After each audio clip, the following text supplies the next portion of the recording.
Hola, buenas tardes. Están probando el sonido y falta nada.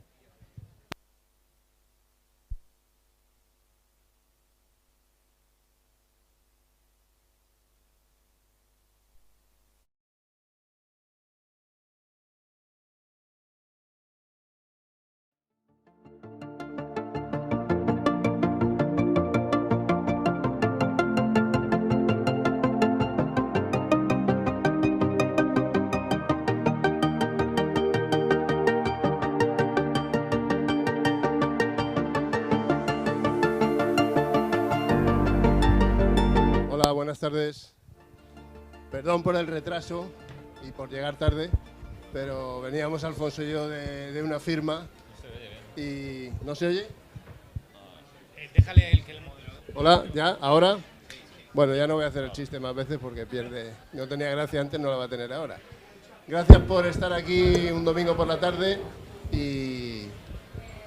Yo no sé si saben dónde se han metido, espero que luego no se arrepientan, pero bueno, trataremos de hacerlo lo más ameno posible, corto y al corazón, como son los buenos disparos del oeste. Creo que antes tenemos que ver un vídeo, ¿no, señor Mirete? Sí. Ah, sí, pero... Vamos a ver de qué va esto de la mano del muerto.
Yo creo que ya cualquier cosa que digamos a partir de ahora no servirá para nada. Antes de esto tampoco habría servido para mucho, pero en fin. Bueno, vamos a explicar un poco qué es esto de la mano del muerto. ¿Hoy hay libros? Sí, están a la venta ahora. Están a la venta, ¿no? Al fondo. En el puesto instalado en el hall del teatro, como decía el Luthier. Bueno, Sí. esta criatura nace de un acto de generosidad y de colaboración en una cosa que a mí me gusta llamar sinergias literarias. Y bueno, pues nace gracias al quinto libro, es el leitmotiv de todo esto. El quinto libro, como me imagino que todo el mundo sabe, pues es un blog bastante conocido, espero, en la región y fuera de la región, culpa de 4 personas, Víctor Mirete, Cristóbal Terrer, Jesús Boluda y Alfonso Gutiérrez Caro, que son los que lo iniciaron, y luego algunos otros locos como Paco Rabadán, Pilar Fernández Enaco, yo mismo nos hemos ido subiendo al carro. Y en ese carro, pues una vez surgió la idea de hacer un volumen de relatos del oeste. Ellos los 4, ya habían hecho un volumen primero, Distopía 1, que se presentó hace 3 años, creo recordar, 3 o 4. No, 2019. 4 de octubre del 19, o sea, hace 3 años.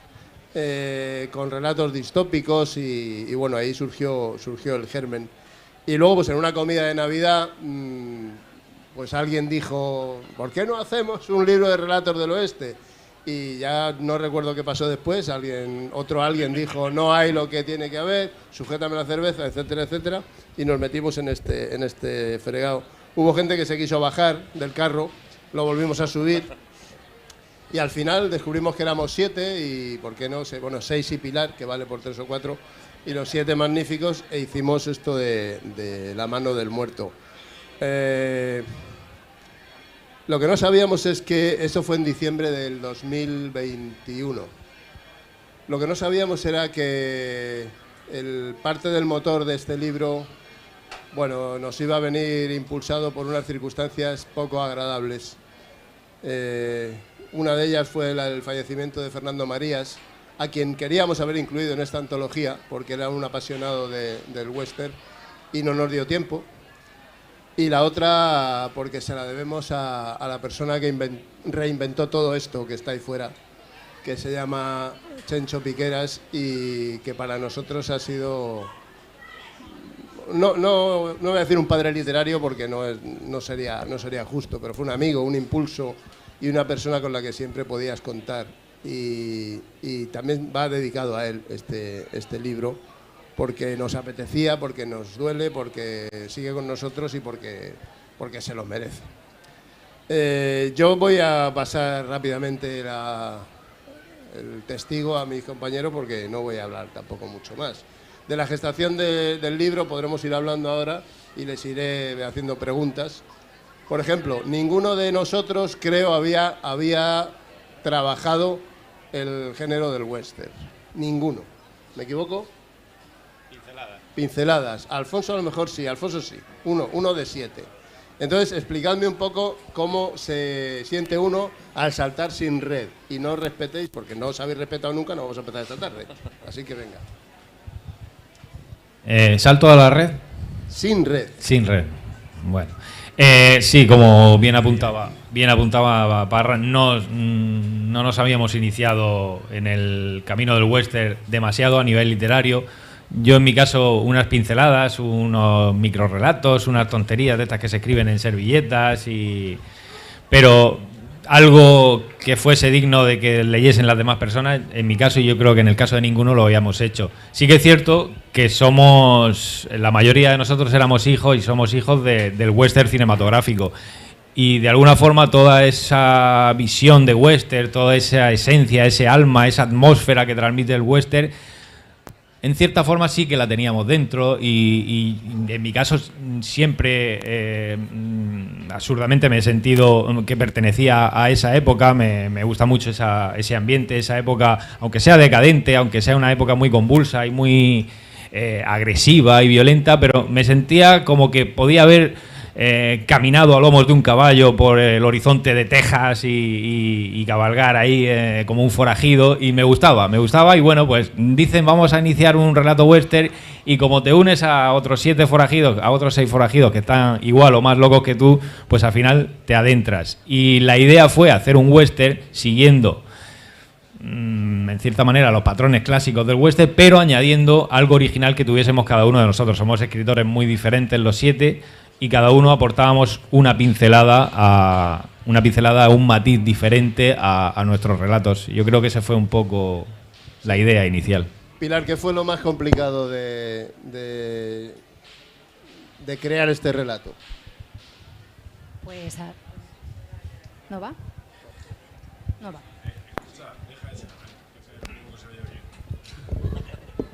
¿Pero qué feria es esta? Mira. Pues a ver, para mí lo más difícil fue escribir western, que no se parece en nada, o sea, nada, ni he leído western. Las pocas películas del oeste que he podido ver eran porque mi abuelo las ponía en casa, lo que yo iba pillando cuando estaba allí. Y entonces para mí eso fue difícil. Y fue difícil hacer un western encima de todo negro, que tampoco es para nada lo que yo escribo. Entonces fue todo como un poco aventura. Y luego también fue un poco complicado hacer relato, que yo no soy muy de hacer relato, y para mí eso de abreviar y contar una historia en poco también me resulta complicado. Yo empiezo a escribir y como que no tengo hartura. Entonces yo creo que esos fueron los 3 retos más difíciles que yo he encontrado con el relato. Cristóbal, tú eres quizá el más experto de cine de todos nosotros, bueno, o cine, series, y todo el mundo lo sabe porque además has escrito sobre ello. ¿Pesó mucho en tu caso la influencia del cine a la hora de pensar el relato o separaste ambos campos? En mi caso, como dices, sí que pesó mucho porque yo no había leído, como mucha gente, las novelas estas que se daban por entregas en los kioscos y demás, no había leído nada. Soy más jovencito que eso. Gracias. No hay manera, no hay presentación en la que no lo suelte. Es una cosa ya endémica. Así que sí, me ha influenciado mucho por el cine y por las series, porque creo que el western, no sé qué pasa en Hollywood, se ve que sobran caballos o trajes del oeste porque ahora se están haciendo muchas cosas. Es que Almodóvar, no sé si lo sabe la audiencia, va a hacer una peli del oeste, o ha hecho, o está, vamos, a punto de estrenarse. ¿Pero del oeste o un western manchego? Un western manchego tiene que ser... Western. Y bueno, Sorogoyen con esta peli Asbestas, por ejemplo, que no deja de ser también un western contemporáneo.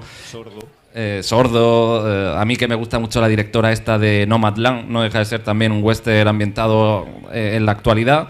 O The Rider, porque a mí me llama muchísimo la atención todo lo que tiene que ver con Estados Unidos y esa gente que todavía a día de hoy, en 2022, va con su caballo, con el gorro, con todo eso, esos parajes polvorientos, me encanta.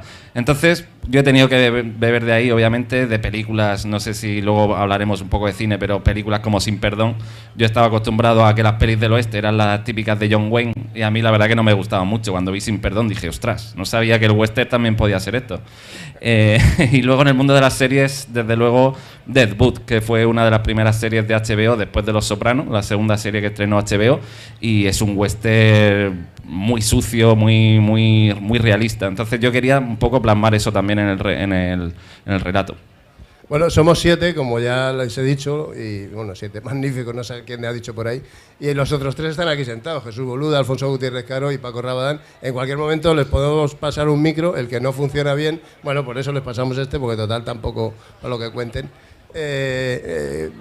Víctor, recuérdanos un poco el germen, ¿por qué la mano del muerto? ¿Qué es la mano del muerto en este libro? La mano del muerto es un lugar, es quizá, no sé si fue lo primero que salió el nombre de la mano del muerto, pero aparte de ser un lugar, es una jugada de póker. Es una jugada de póker muy conocida para los que juegan al póker, Cristiano Ronaldo y 3 más, que juegan muy bien al póker. Y es una mano, es una jugada que transmite de alguna manera derrota. Y nosotros quisimos usar, creo que fuiste tú el ideólogo del título, al que primero le vino esa jugada, y nosotros la transformamos de jugada en lugar. Y es una taberna, o es un salón, o es un tugurio, es un sitio en el que se reúnen 7 personas, juegan una partida de póker, por lo que sea, y aprovechan para contar cada una de ellas un relato, una historia, sea en pasado, sea en presente, sea en futuro, de lo que les ha pasado a lo largo de sus vidas, y a partir de ahí ese es el nexo en común del que parten los 7 relatos. Los 7 relatos son, a nivel de desarrollo y de trama, independientes, no es que sigan una línea temporal cada uno de ellos, pero sí que confluyen todos ellos en la mano del muerto, que es el sitio donde se juntan para jugar esa partida de póker. Pilar, tu relato recoge el único personaje, el único protagonista femenino de todo el libro. Lo tenías claro desde el principio que iba a ser una mujer y por otro lado, cuéntanos si leímos, no leímos los relatos, cada uno iba escribiendo sin saber lo que iban escribiendo los demás. Cuéntanos entresijos del proceso. Bueno, pues como tú bien sabes, porque estabas en esa comida, el personaje de Sally salió ya de esa comida, ya salió llamándose Sally, que iba a ser una mujer, una cazarrecompensas, salió ya ahí medio pozado, que solo iba a tener 3 dedos, y yo dije, bueno, va a tener 3 dedos y ya veremos por qué le faltan 2. Y así fue como surgió Sally, la única mujer que hay entre estos 6 caballeros. Y luego que yo sepa, yo por lo menos, yo creo que no leímos los relatos ninguno de los demás, porque aquí hay gente que trabaja como si hubiera que entregar el libro mañana, que de pronto dice, hay que hacer un libro, y al día siguiente te ha mandado el relato y tú dices, pero ¿esto cómo es? Y entonces, bueno, pues hay unos que corren mucho y otros que tardamos más. Y entonces yo, conforme fueron llegando los relatos, por ejemplo, Víctor, que fue de los primeros, y no me acuerdo luego cuál fue, pero bueno, Víctor fue, yo recuerdo a Víctor que ya llegó enseguida, dijo, ya está aquí. Y no los quise leer, no lo quise leer porque no, era un género nuevo para mí, era una historia muy diferente para mí, no quería dejarme influenciar por lo que ellos contaban, quería que fuera algo Víctor novedoso. es que es de gatillo muy rápido, creo. Bueno, ya lo has visto, que yo sigo asombrada todavía.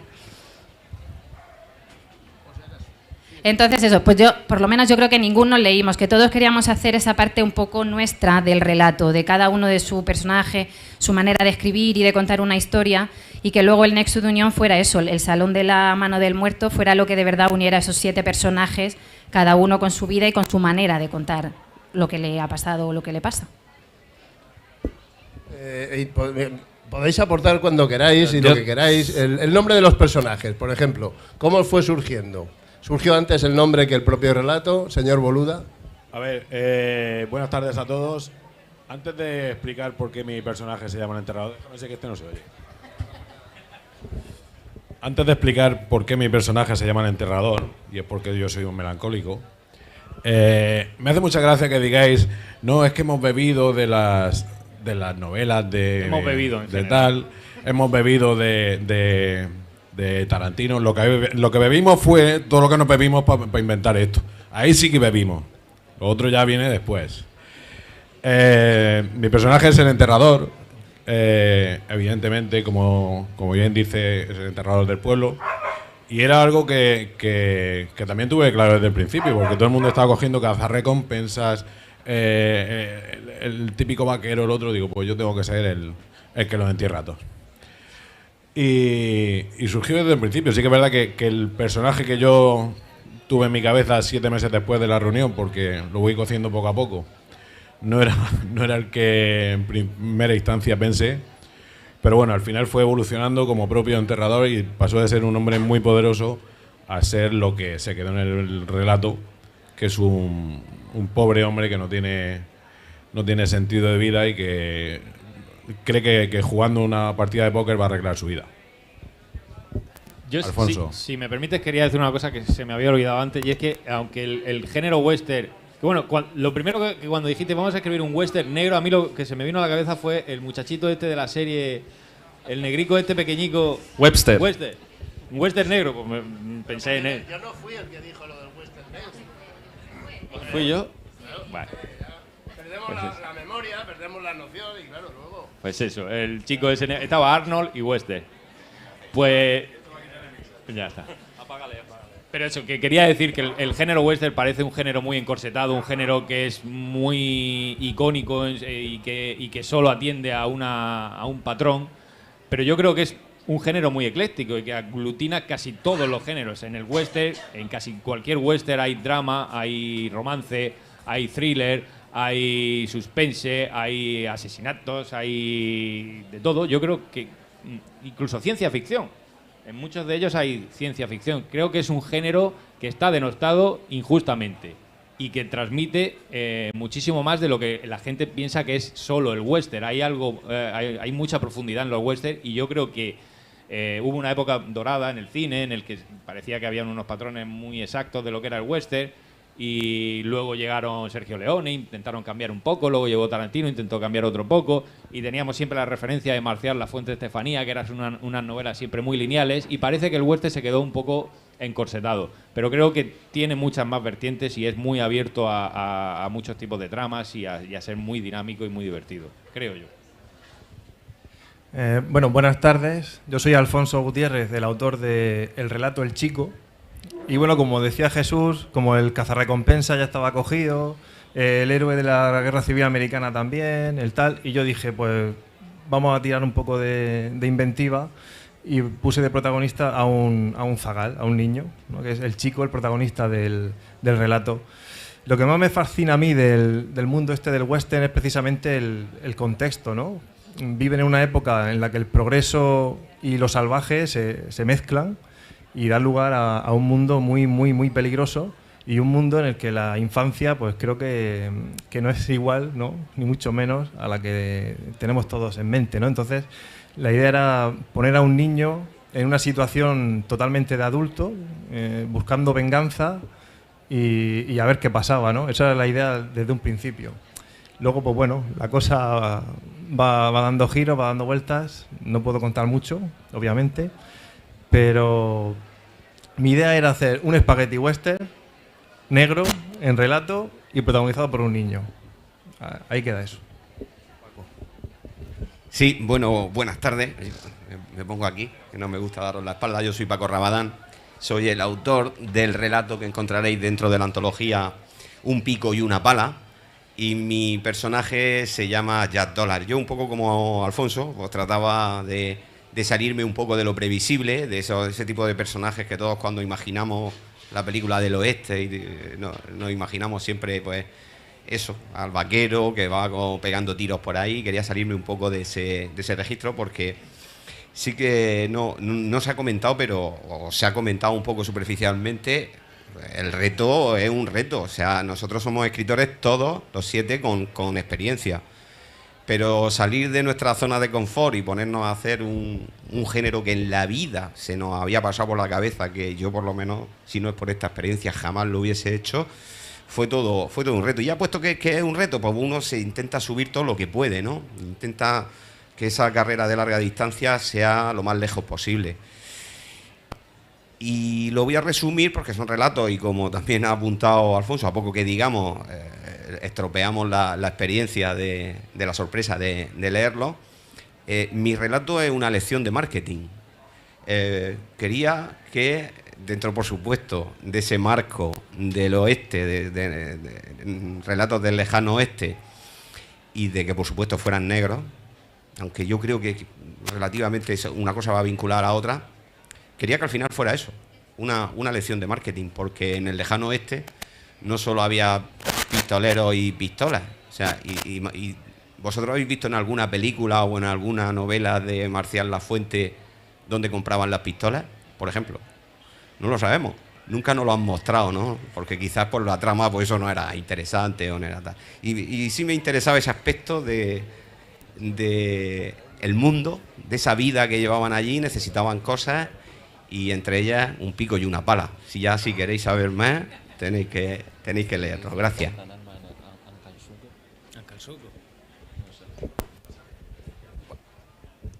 Es que estábamos al hilo de lo que comentaba Paco, porque yo sí recuerdo una película, pero no sé cuál es, donde sí van a una especie de armería, un vaquero experimentado con uno más joven, dice, vamos donde el sueco que te dé un arma, y le da un arma vieja, además de estas que disparan en abanico, y puede matar a todo lo que esté a 2 o 3 metros a su alrededor. O sea que alguna había, pero sí tienes razón. Igual que el más listo de la fiebre del oro, esto lo has contado tú alguna vez, fue el que vendía los picos y las palas y los cedazos para colar el agua de los ríos. Ese tío fue el que se hizo rico verdaderamente con la fiebre del oro.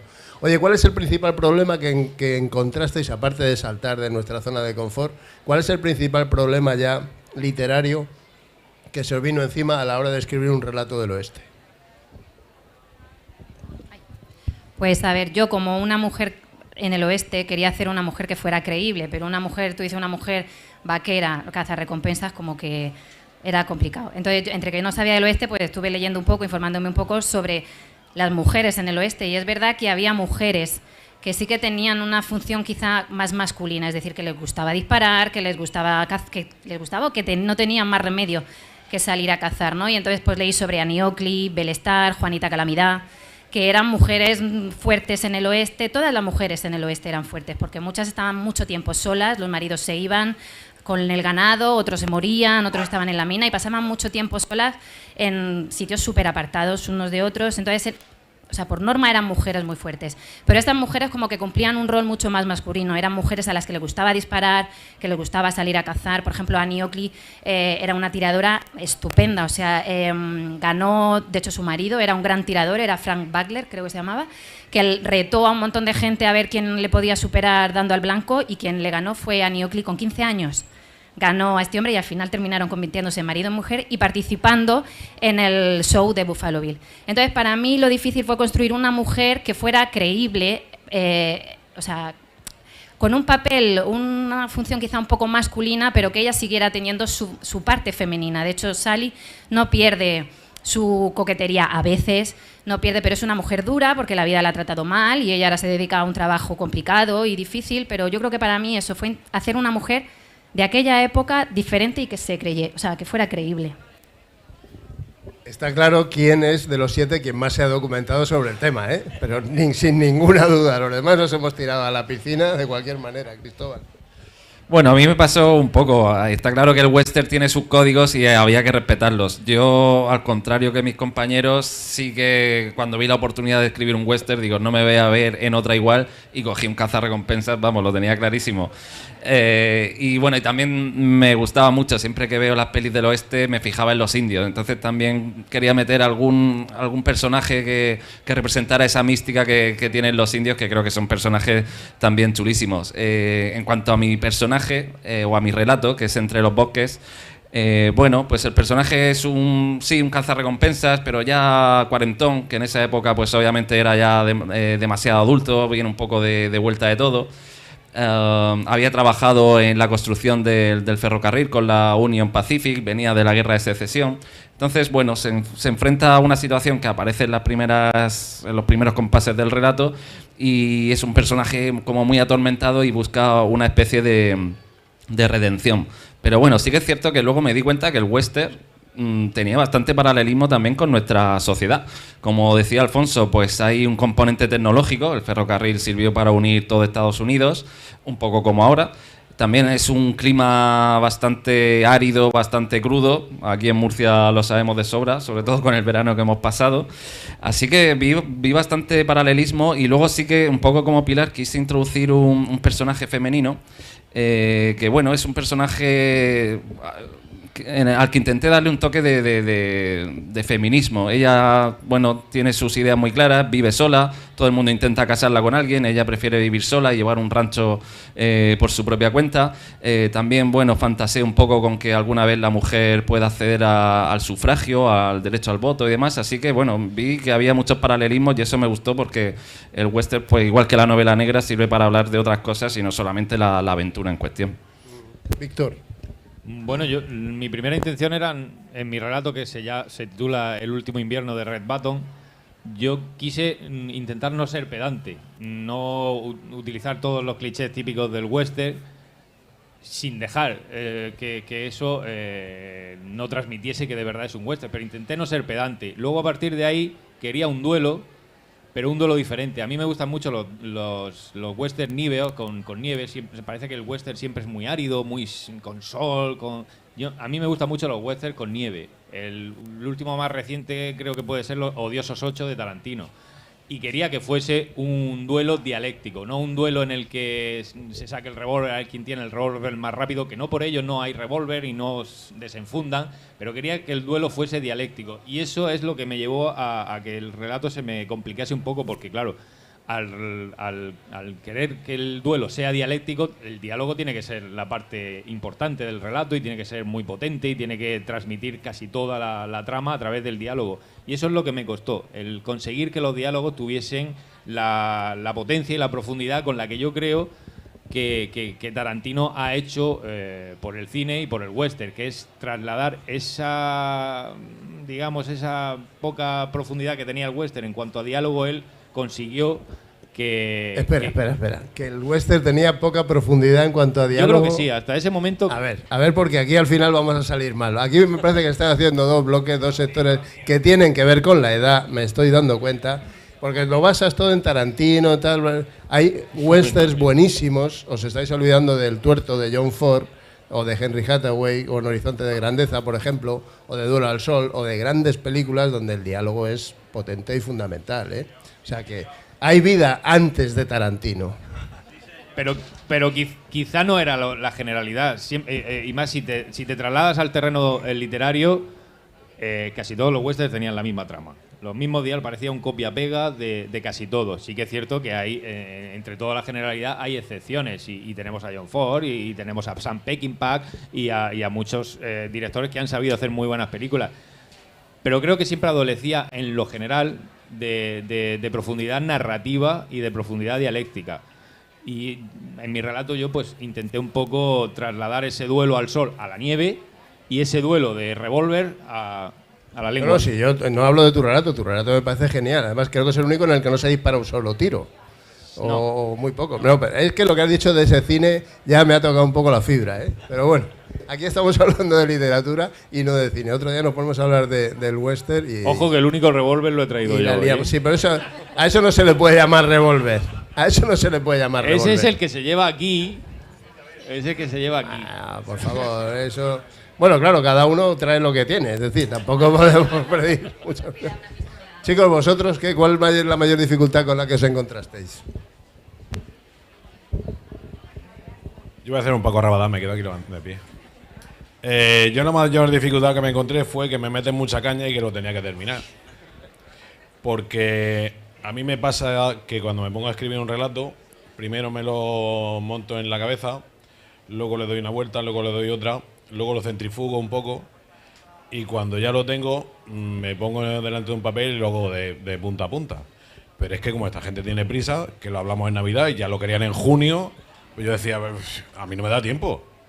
Y fue la principal dificultad que tuve. Sí que es verdad que al final conforme lo vas montando, pues se te van ocurriendo cosas que es lo luego el final, es decir, el proceso de creación, pues parece que es un tópico cuando se dice, pero es verdad que tú te lo quieres llevar por un terreno y luego la propia historia te pide que vaya por otro sitio. No voy a decir el personaje porque entonces Paco Marín se echa las manos a la cabeza, dice que los personajes que no pueden estar vivos y todas esas cosas, pero sí que es verdad que la propia historia te pide ir por un lado o por otro.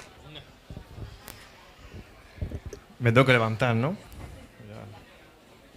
Bueno, pues yo dificultad no tuve ninguna, la verdad. No por nada. Es chulo. Es sobrado. No, es que a mí me encanta el western. A ver, y era el único que había escrito ya algo de género western, relatos cortos en mi blog, que no leyó nadie. Bueno, Antonio creo que los leyó. Y tú, Paco, sí. Muchas gracias. Pero...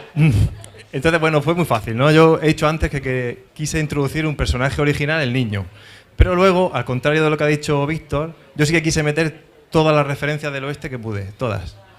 El indio, la zarzaparrilla, el duelo al sol, todo, ¿eh? O sea, todo lo que se me ocurrió, todo lo que puse una lista y dije, tiene que salir todo esto. Entonces, si acaso lo más complicado fue intentar hilarlo todo y meterlo todo sin calzador, ¿no? A ser posible. Pero realmente de dificultad, ¿no? Porque lo pasé genial, lo escribí súper rápido y bueno, creo que algo ha quedado bonito, ¿no? Venga, Paco. Para mí sí, yo soy todo lo contrario a Alfonso, o sea, ya supuso una dificultad en sí misma porque yo mis registros pues me sacas de la novela histórica, la policíaca y algún amago que he hecho con el humor y ya me supone un problema. Lo que sí tenía una preocupación, era el tono específico. La novela negra, pues todos hemos leído mucha novela negra y el relato tenía que quedar de western pero negro, ¿no? Y sí que me preocupaba mucho el tono, la voz narrativa que al final transmitiera eso, porque yo pues como lector me fijo en eso, ¿no? Me fastidia mucho encontrarme historias muy bien contadas, con personajes muy bien dibujados, pero luego la voz narrativa pues se queda un poco insulsa o no está a la altura del relato del tipo de género. Eso fue lo que más me preocupó, en lo que más me esforcé y ya vosotros tendréis que decir si me ha salido bien o no. Estáis siendo muy formales, ¿eh? Aquí nadie interrumpe a nadie y demás. Bueno, yo, como estoy incluido, pues me contestaré a mí mismo también. ¿A ninguno os preocupó el lenguaje? Lo digo, a mí mi mayor preocupación era el lenguaje. Es decir, no meter ningún término que fuera... Eran todos en español, ¿no? Había que hacerlo Sí. Bueno, salvo alguno que intentó escribir un poco en indio, pero no cuajó. El humor del señor presidente o director o lo que sea, este hombre de la Feria del Libro. Pero el lenguaje, procurar no meter ninguna expresión que fuera extemporánea, que alguna terminología o alguna palabra que no se utilizara en aquella época. Fue mi mayor preocupación. Y sobre todo, cuando en mi caso, por ejemplo, hay bastante diálogo en el relato, me preocupaba mucho que el diálogo fuera creíble y que no se me fuera al siglo XX o al siglo XXI. No sé. Yo creo que eso pasa. Yo creo que eso pasa con... Eso no pasa. Es que eso pasa con casi todo lo que escribimos, intentar que esté dentro de lo que... Sí que es cierto que, volviendo a lo que decíamos, que es un género tan tan palpable de lo que debe ser y de lo que la época en la que está y de lo que pasa es tan visual que, claro, cualquier cosa, cualquier matiz parece que te puedes descarrilar. Pero yo creo que... Cuando estás escribiendo sobre algo que transcurre en la época actual, no hay esa preocupación. Utilizas un lenguaje, pero cuando te vas a 120, 130... Cuando te vas a 120, 130 años atrás, en mi caso, por ejemplo, yo sí que en todo momento tenía en la cabeza no meter la pata con ningún término. A mí me pasó. Te vamos a interrumpir todos porque tampoco tienes nada interesante que decir. A mí me pasó y fijaos, me pasó con esto. O sea, yo en la con las fichas, ¿verdad? Una partida de póker, lo normal es que haya fichas en las mesas, ¿no? Esto es un derivado del petróleo, el plástico. Esto es a partir de 1900. Y me pasó ya en la segunda revisión, menos mal que me di cuenta y no me llamaron la atención esto. Pero me pasó. Aún así siempre habrá algún espabilado, entre comillas, que nos recuerde que la hemos cagado en algo. Siempre en algo vamos a errar, siempre. Eso fue algún historiador, algún potentado del western, algún erudito catedrático que dirá, es que exactamente eso no se decía en esa época, en ese lugar, y eso siempre va a ocurrir. Bueno, si alguien quiere hacer alguna pregunta, es libre de hacerla. Luego ya Víctor contestará o no, eso ya es cosa. Y si no... Yo sí tengo que decir que intenté documentarme y me costó bastante encontrarlo respecto a las armas. Por ejemplo, no como las fichas de Paco, pero sí respecto a las armas, que el revólver se hubiera inventado ya. Porque sí que teníamos claro que era todo después de la Guerra de Secesión. Entonces me costó con el Winchester, con el revólver de mi personaje y demás. Y eso sí que no había documentación clara del año y tal. Y quería ser o intentar ser bastante preciso con eso. No sé si hay alguna pregunta. Si no, la hago yo directamente, aunque como ya sé la respuesta, pero ellos no. ¿Esta experiencia se va a repetir, ahora que estamos todos sobrios? ¿Se va a repetir en algún momento? Bueno, si quieres contesto yo. Ya en Cartagena Negra, que fue donde hicimos la premier o la primera presentación de La Mano del Muerto, allí mismo, como se hacen las cosas un poco en el quinto libro, entre el público, los que estábamos sentados no en el escenario, ahí mismo decidimos que habría Distopía 3. Y ya en el mismo acto creamos el grupo de WhatsApp, que ya está creado, y ya tenemos una fecha oficial, y luego está la de Boluda. ¿Hay fecha? Bueno, sí. a Boluda. La oficial es el 1 de marzo, pero nosotros sabemos... 1 de marzo. Bueno, pero nosotros sabemos cuál es la real. Boluda será en junio. Sí. Si alguien quiere comentar así un poco en exclusiva cuál va a ser la temática. Sí, el que dio a luz el asunto, que fue él. Te hemos dado el malo. Es que no me puedo estar callado. A ver, lo siento. Estamos allí sentados en la presentación de La Mano del Muerto y como esta gente dice cosas que no son interesantes, pues nos pusimos a hablar entre nosotros.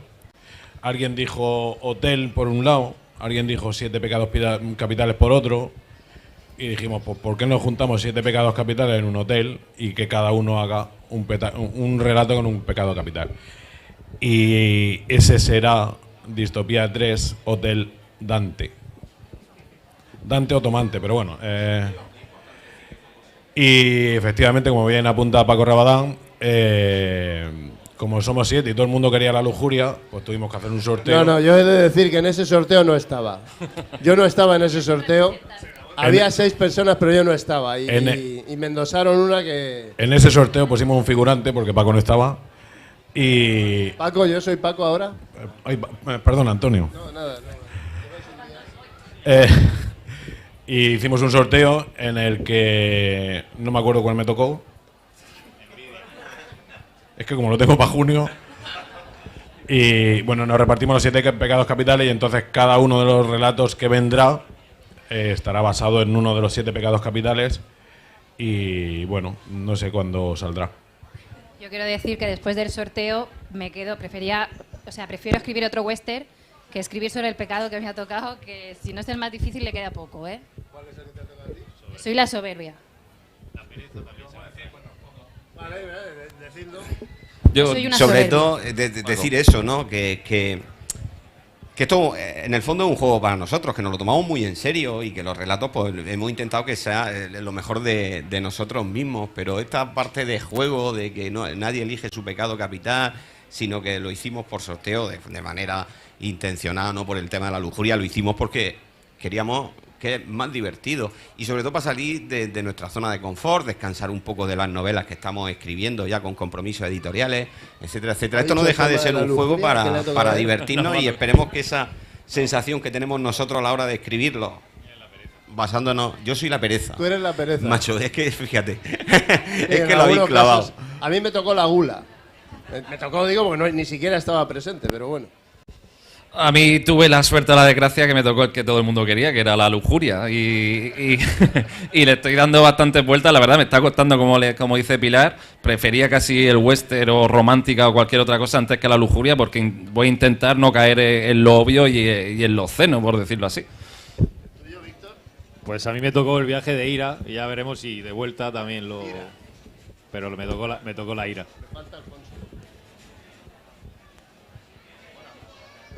A mí me tocó la avaricia. Tampoco tengo muy claro qué voy a hacer todavía. Yo estaba pensando a que pasara el tiempo y la idea se fuese diluyendo y desapareciendo, pero parece que no. Hay grupo de WhatsApp ya. Que cada día se añaden cosas. Yo lo tengo ya escrito. Y encima ya tenemos un relato escrito, o sea que... Bueno, y yo me acabo de acordar que me tocó la envidia. Por descarte. Yo creo que tenías que lanzar una pregunta más y empezar a firmar, porque hay toda la cola que hay allí que llega hasta la circular es para nosotros. Yo lanzar una pregunta, no me niego. En todo caso, o sea, el público. Yo lo único que puedo decir es que, como bien dice Paco Rabadán, para mí es un orgullo pertenecer al quinto libro, no solo por las reseñas que hacemos, intentamos divulgar un poco la literatura y hacer crítica literaria a nuestra manera. Es un blog que os recomiendo que visitéis si no lo habéis hecho ya. Pero luego estos juegos literarios están muy bien porque nos obligan a ejercitar el músculo literario, nos sacan de nuestra zona de confort, nos divertimos, que eso es importante también, cuando hacemos literatura es importante pasarlo bien. Y luego encima sale un resultado como ese libro que tenéis ahí, que de verdad no es porque sea nuestro, pero que lo vais a pasar de maravilla. Así que gracias por estar aquí, gracias a los 6 o a los 7, y nos veremos en la próxima, que será Hotel Dante. Y prologado por Rosa Huerta, que no sé si lo hemos... Y prologado por Rosa Huerta, es verdad, que es la autora del prólogo de este volumen también. Por la vinculación que tiene, porque colabora con nosotros, con el quinto libro, y por la vinculación que tenía con Fernando Marías. Le pedimos que escribiera el prólogo y ella aceptó encantada. Y esperamos que acepte no solo escribir el prólogo de Hotel Dante, y hasta aquí puedo leer, no puedo deciros más cosas. Muchas gracias.